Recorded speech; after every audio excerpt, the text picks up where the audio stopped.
Oui, salut les amis, nous sommes de retour. Nous allons continuer avec Absenté Info, module administration. Nous allons reconnecter à l'hôpital CHUSO et nous parlions de notification et de gestion des approbations. Nous allons tout à l'heure décrire un peu ce tableau de bord, ce calendrier, tout ce qui est là-dessus et comment ça s'opère. Maintenant, on va évoluer avec les notifications qui sont dans le creux haut droit de l'écran.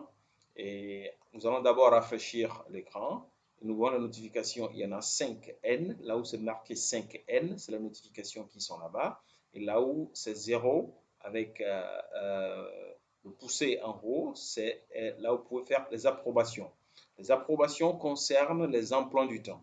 Alors, si vous avez un docteur prestataire de service qui vient faire ce service dans votre centre de santé, ce prestataire doit remplir son emploi du temps, les différentes tâches qu'il a eu à accomplir pour le mois. Et dès qu'il les envoie à son chef hiérarchique, le chef hiérarchique peut alors, en ce moment, approuver ou rejeter les heures de travail que ce docteur, sinon ce personnel, est en train de soumettre. Alors, l'acceptation se fait ici. Vous cliquez là-dessus. Quand vous cliquez là-dessus, vous voyez, vous avez accès à un petit rapport qui vous dit tout ce qui a déjà été approuvé et ce qui n'est pas encore approuvé. On peut voir que pour le moment, tout est approuvé. D'ailleurs, ça coûte ça sur le tableau de bord. On a vu approuvé était, non approuvé était 0.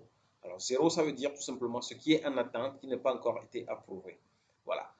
Cette notification vient automatiquement et dès que vous êtes connecté à la version admin de la solution, vous avez toujours accès à l'approbation de toutes les notifications qui sont envoyées.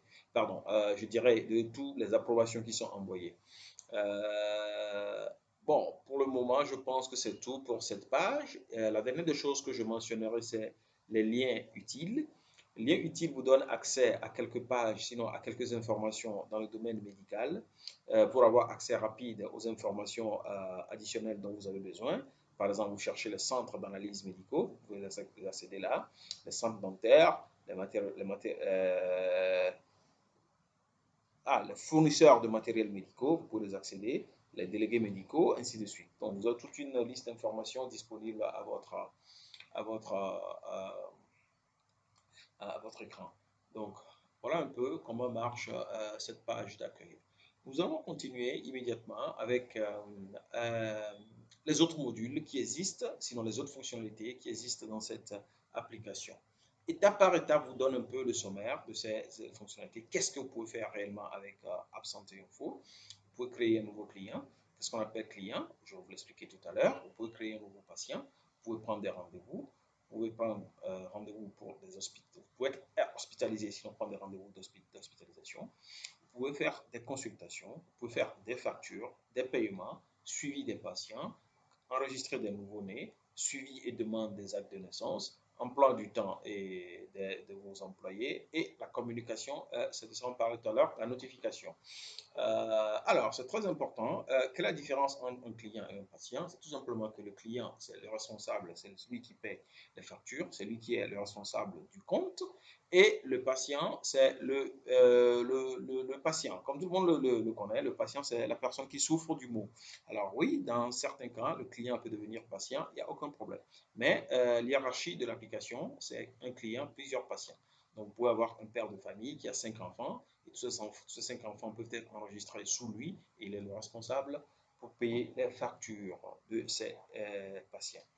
Voilà un peu. Vous pouvez prendre les rendez-vous directement ici, juste en cliquant là. Vous avez accès directement à l'écran des rendez-vous, où vous choisissez le type de rendez-vous. Ça peut être une hospitalisation, sinon une consultation, sinon une analyse médicale ou autre chose.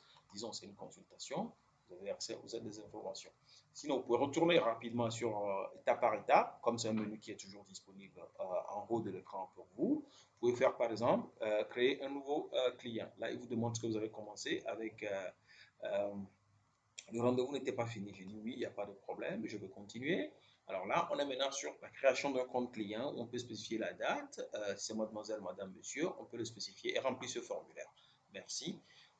Nous allons continuer tout à l'heure avec cette vidéo. Pour le moment, on peut prendre 5 minutes de break pour revenir. Merci. Au revoir.